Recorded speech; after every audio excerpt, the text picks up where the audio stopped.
So yun mga idol, no, ito 27.5 to, si Maxter Tribor, Paxter Tribor pala, no, ayan, Paxter Tribor, ayan, yan yung model niya, Tribor, sa top tube niya, nakalagay dyan. Ang kulay dito is Raid na glossy, may kombinasyon ng konting blue. Tapos meron pa rin ibang kulay dito mga idol. Inquire lang kayo sa ibang kulay kung sakaling pumasyal kayo dito at tanong nyo kung anong ibang kulay niya. Basta meron daw siyang ibang kulay dito mga idol, no? Ayan, napakaganda ng specs nito. Murang-mura lang to mga idol, no? Abangan nyo yung presyo kung magkano yan. Sulit yan sa kanyang presyo. Ayan. Ito, napakaganda ng frame niya. Ayan, tapered tube na yan. Glossy. Ayan, ito yung change din niya. Palapad dito, napakalapad mga idol, no? Ayan. Quick release. Tapos wala siyang abay sa kanyang FD, pang one by lang talaga siya mga idol, no? Ayan, Baxter. Okay, ito size medium yung nandito nila. Size 27.5 lang available dito sa kanila, no? Wala siyang size 29. Okay, dito tayo sa kanyang cockpit. Ayun, ganda na ng niya, seat push clamp niya. Quick release mga idol. Baxter na yung cockpit niya mga idol, na naka-box sweep. Ayan, handlebar niya. Uno yung brand ng pala nito, handlebar, hindi siya Baxter. Pati sa kanyang stem, Uno yung brand, flat, negative ng konti. Kakakunti lang naman mga idol, no? Ito Baxter to yung kanyang saddle.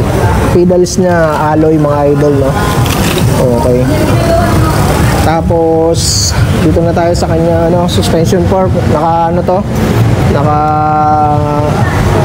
manual lockout mga idol, no? 27.5. Coil type. Siyempre budget bike lang to, kaya ganun lang ang suspension fork niya. Kung gusto niyo paganin to, upgrade nyo na lang, pero maganda lumayin nyo muna to. Pero kung may pagbibenta naman kayo nitong fork niya at gusto niyo magpalit ng air fork, benta nyo na lang to. Pero kung nag-trail kayo mga idol, setup kasi nito mga pang off-road sa tire pa lang pang off-road na. Ito dapat ang nyo, suspension fork nyo, coil type, no?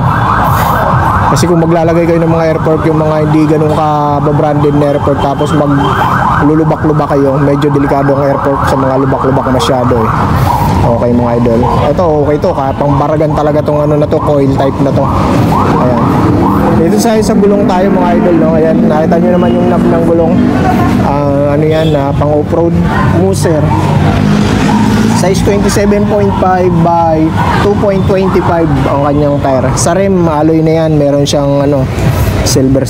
Ayan, yung nakikita sa gabi. Ayan. Tapos dito, 160mm rotor, disc brake rotor. Paxter na rin yung hub niya. Ayan. Okay. Brake set niya, ayan, Shimano MT200. Napaka-solid ng brake set niya. Ayan, Shimano MT200 yan. Ayan, ang ganda ng niya, brake set niya. Talagang in-improve na talaga. Shimano Tourney sa kanyang RD. Ayan, Tourney. Tapos naka 1x lang yan sa harap. Square type button bracket, Paxter na rin chainring niya. Ayan, ito 1, 2, 3, 4, 5, 6, 7, 8, 9. Naka 9 speed siya ng sprocket ng cogs, 9 speed. Sound check tayo ng konti sa kanyang hub na Paxter. Ayan, napaka-smooth lang ng tunugan mga idol, no? Ayan.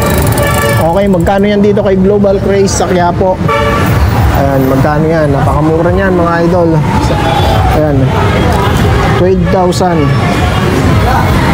12,000 lang yan mga idol, no? Ayan, harap nila yung Round Shopping Center. Kung pupunta kayo dito, gusto nyo makita to, punta nyo dito kaya Global Craze. Harap ng Round Shopping Center, Global Craze. Okay, ito maraming mga nakasale na bike dito. Ayan, no?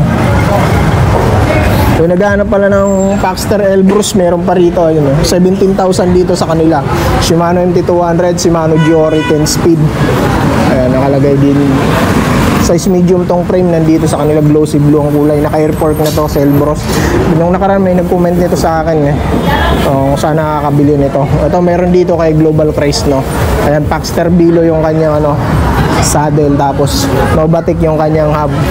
Tapos Halotech na to. Ito yung kagandahan dito kay Elbrus kasi Halotech na siya. Magkano to tayo sa Elbrus?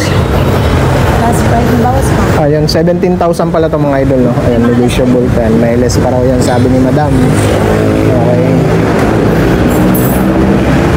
May mga bawas pa. Stout, mayroon din sila dito. Itong budget mo. Halotech na to si Stout. 12,000 sa kanila. Naka-sale na rin. Dami nila mga naka-sale dito. Ayan. Okay mga idol, yan na lang muna kasi kaka-vlog ko lang din dito. Kung nakaraan. Yun lang yung tinarget natin, yung ano dun, yung Baxter Trevor. Hanggang dito na lang mga idol. Kung gusto nyo yung bike na yun na pinakita ko, si Baxter Trevor tsaka si Baxter Elbrus, puntahan nyo na lang dito kaya Global Price. Peace.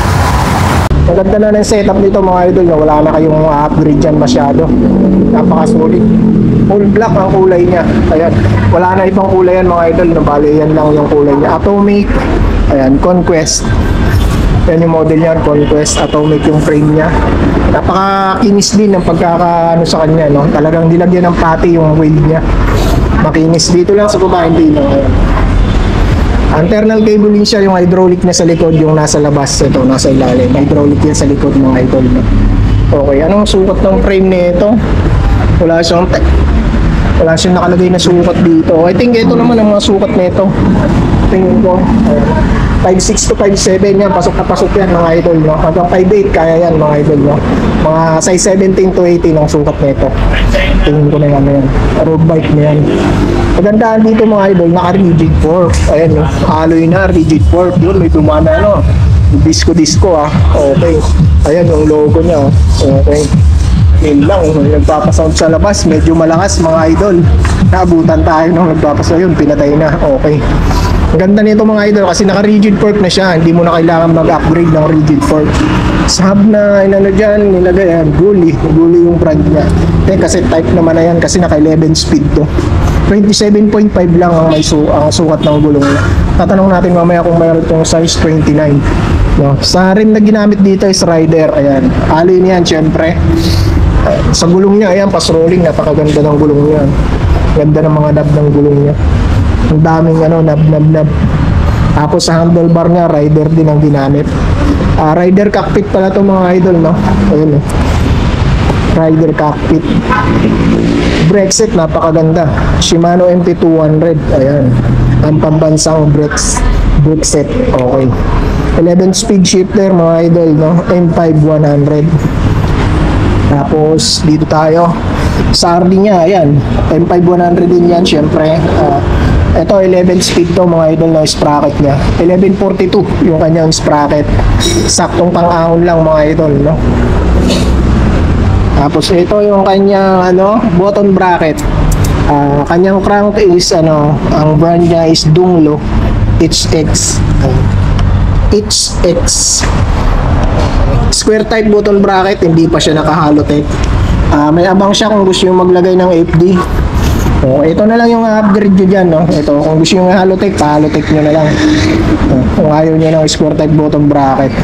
Pero maganda dyan mga idol, lumahin nyo muna, sulitin nyo muna yung presyo nyan, tsaka nyo yung halotech. Pero kung gusto nyo, pwede naman yan. Kasi ito, hindi naman ganun kamahal yung bike na to mga idol, no? Ayan, pedals niya, ayan, alloy na rin. Okay, presyo. Tarong ba presyo niyan dito kaya global price? 13,000 lang yan mga idol dito sa kanila, no? Sulit yan mga idol sa 13,000. No? Biruin mo naka Shimano Jore N5100 ka na. Ayan. Ma'am, 13,000 lang to. 13,13. So yun, 13,000 nga mga idol, no? Napakasulit yan para sa 13,000 mga idol. Saan ka pa makakita niyan? Shimano MT200 pa brake set mo. Tapos RD mo, Shimano Jore pa. Shifter mo, ganun din. Okay, yan. Ito, isa pang murang MTB na 7,000 lang dito sa kanila. Ayan. MTB size 29, alloy, 1x9 speed, concept ang brand niya. Ayan, hydraulic pa siya. Ayan yung hydraulic niya. Rice hydraulic. Yun yung brand ng kanyang hydraulic brake, pero wala siyang nakalagay dito sa kanyang parang Shimano MT200 yung looks niya. Ayan. Naka-manual lockout to ng concept yung idol na. Ayan. King the tire. Pag walang sa first year, may discount. Pag walang super sila, negotiable yung price pa. Okay, negotiable price pa raw to mga idol, no? May bawas pa yan.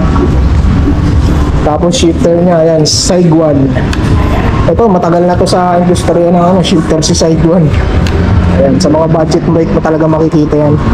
Concept din yung cockpit niya, no? Handlebar, stem, saddle, ayan, concept. Sir, walang size 29 to? Wala, yan lang. Walang size 29 mga idol na 27.5 lang. Okay, di balik tayo dito kay Concept Rise. Ayan. Ito yung model niya, Rise. Oh.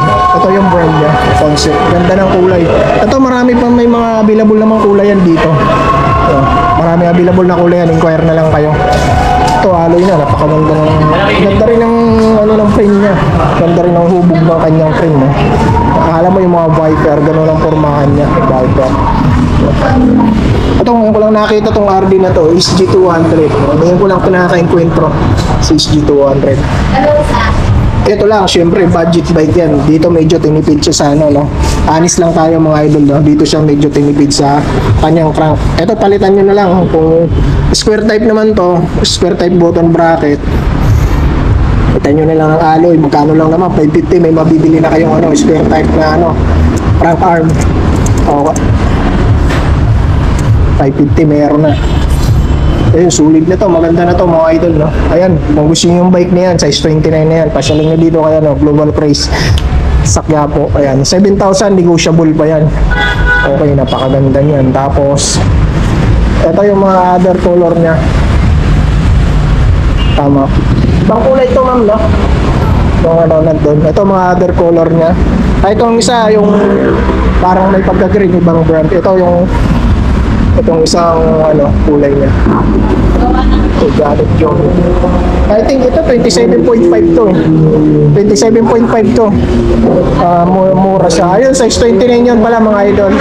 Meron siyang size 25 tsaka size 20 size 27.5 tsaka size 29 meron siya. Ito 27.5, 6,000 lang. Ito ma'am, ano pa to? May bawas pa to? May bawas pa raw yan sa 6,000. Parang sa drinks yung presyo niya. Okay, no? Itong isa, 7,500 din, no? Dati siyang 12,000. Super sale pala to. Ayun, May drinks company. gawa rin ni Trinks to si Concept. Gawa rin pala ni Trinks yan si Concept. Ito, size 29 na to mga idol. Yung isa yung 7,500 din. Manual lockout na rin siya. U1 yung kanyang hub. Okay. Ito ang brand naman ito is si Atomic din mga idol, no? Atomic size 20. 10 speed na raw ito mga idol. MX-10 yung kanyang RD. Ayun, no? Cassette type na rin. Tapos ayan yung kanyang crank. Donglo. Ayun ko lang nakikita yung mga ano na yan. Brand ng ano. Atomic cockpit. Hydraulic brake. Simers. Ayan. Okay. Sa mga naghanap ng budget meal na gusto lang magka-bike, subukan mag-bike, meron tayo dito maganda. Promax PM18. Ayan, ang presyo namin dito 7.5, bigay ko dito sa Kayagan Vlog 6.7. 6.7 lang mga idol. Naka 1/9 speed na yan. 1/9 speed. Okay. Kagandahan Size dito. 29 na to sir, no? Ha? Size 29. Size 29 aluminum frame. Kagandahan na ito, nakahiwalay yung shifter tsaka preno. Okay. Para gusto mo mag-hydraulic, Hindi ka ano nabibili lang. ng, hindi ka nabibili ng shifter. Ito na lang yung available na kulay niya mga Ito idol. na lang, apat to na kulay. Naubusan tayo. Best seller namin to. Ito Siragusa mga idol, no? Ito budget to eh. Ito Siragusa size 27 ba to idol? Size 27.5 at saka 29. Same lang po ang price. Tapos yan, naka 1/10. 1/10 speed na to. 1/10 speed. Tapos manual tires na to. Manual. Hydraulic na pala to, no? Alloy, kasi type na din. Manual ako. Kasi type na yung hub niya. Ito marami pang available na kulay yan. Marami pa. Maraming available na kulay mga idol, no? Size medium tong ano naka-display dito.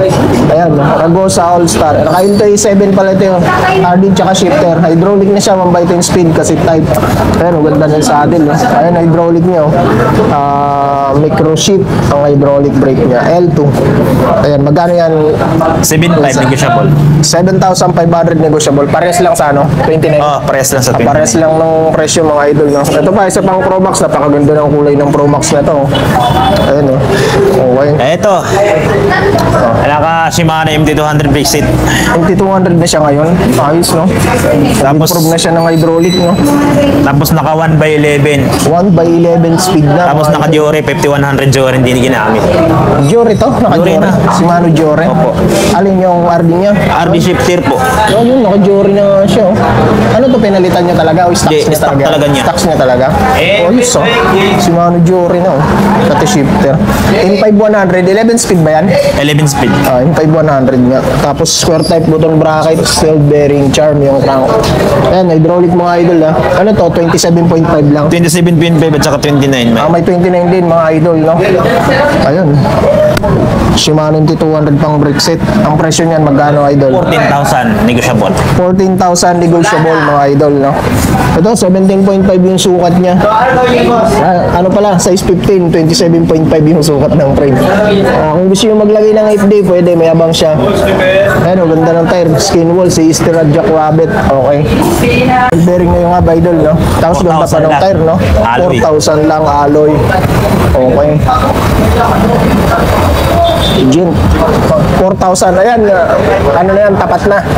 Negotiable pa yan. Oh, negotiable Siyempre, pa. basta kay subscriber ni Gun Vlog ay matik na. May Bakit bawas na pa. may bawas pa yan? May bawas pa. Okay. Ito yung pulsos mga idol. Magkano to? 3.5. 3.5. Bakal to na idol. Alloy na. Alloy pala mga idol. Baka yung kalat. Ito yung bakal yung chain stay niya. Tsaka yung ano niya. Seat stay bakal. Ito yung alloy. Okay. 3.5. Size 26 yan, no? Naka-display Size na rin. 26. Viper. Ito na lang. Mapakabos na yung mga Viper na dito. Mabili to si Viper mga idol. 11,500 dito sa kanila. Ito 27.5 to. Pakita ko na to sa mga unang video ko. Kaya lang kukunti na lang ako dito sa kanila, no? Mabili si Viper dito sa kanila. Color ni Viper mga idol. Pakaganda talaga ng frame nito ng Viper. Nakaganda na. Ito, nabili na tong Olympus. Ayan.